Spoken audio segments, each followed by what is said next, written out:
At some point in your life, someone handed you a script. Not literally, but a set of rules, expectations, a version of what your life was supposed to look like. Get the right grades, the right job, the right relationship, the right house, the right amount of stability. And you followed it.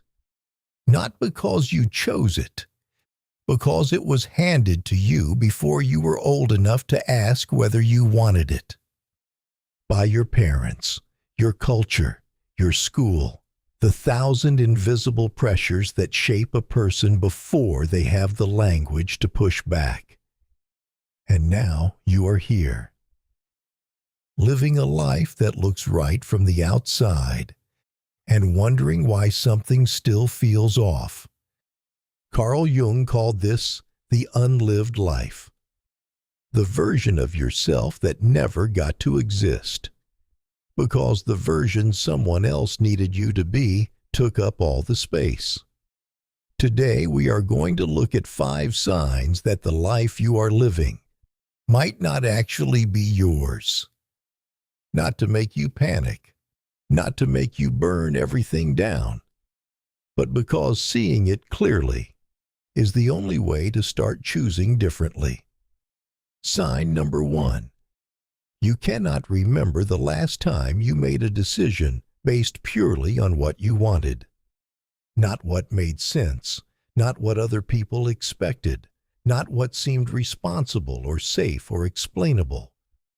What you actually wanted. Think about it. Your last major decision, job, relationship, city, direction, how much of it was genuinely yours? Aristotle believed that every human being has a nature, a telos, a direction they are built to move toward. And he believed that eudaimonia, true flourishing, is only possible when you are moving in that direction. Not someone else's direction, yours. When you consistently make decisions based on what other people need from you, what they will approve of, what will keep the peace, what will make you look acceptable, you are not living your life. You are managing other people's comfort at the expense of your own existence.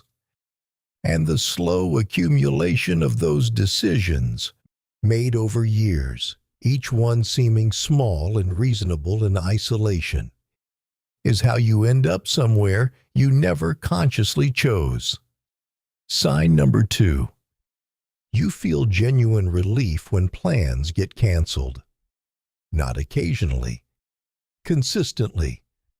The dinner you said yes to, the commitment you agreed to, the obligation you accepted with a smile. And when it falls through, something in you exhales. That exhale is information. It is your actual self telling you that what you agreed to was not what you wanted. Sartre, the French existentialist philosopher, wrote about what he called bad faith. The act of pretending you have no choice, when in reality, choice is the one thing you always have. He said most people live in bad faith almost constantly. They say, I have to go to this dinner, when what they mean is, I am choosing to go because the alternative feels too uncomfortable to face. They say, I have no choice about this job, when what they mean is the choices available to them feel too frightening to take. Sartre believed that the moment you stop pretending you have no choice and start owning that every single thing you do is a choice, the weight of it is enormous. And also, the freedom is total. Because if everything is a choice, you can choose differently. Starting now. Sign number 3. You are good at your life, but not moved by it. You perform it well. You show up. You deliver.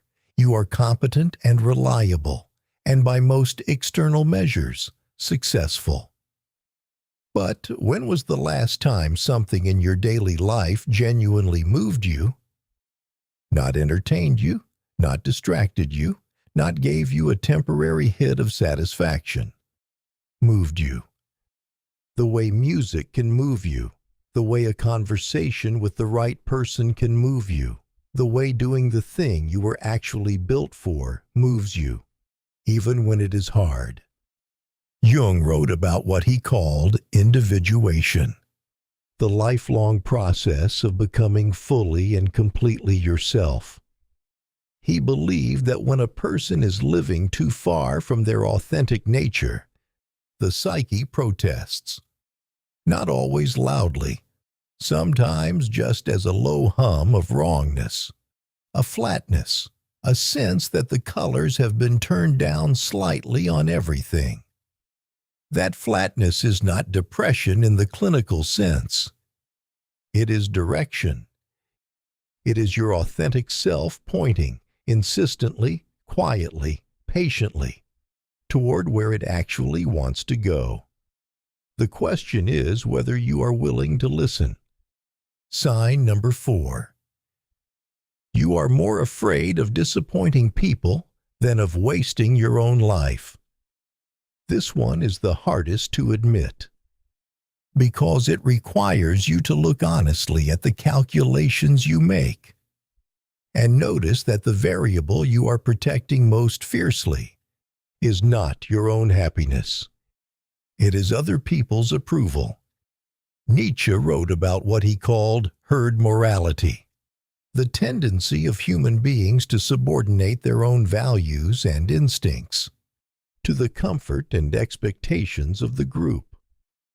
Not because the group is right, but because being different, genuinely, visibly, unapologetically different, is one of the most frightening things a social animal can be.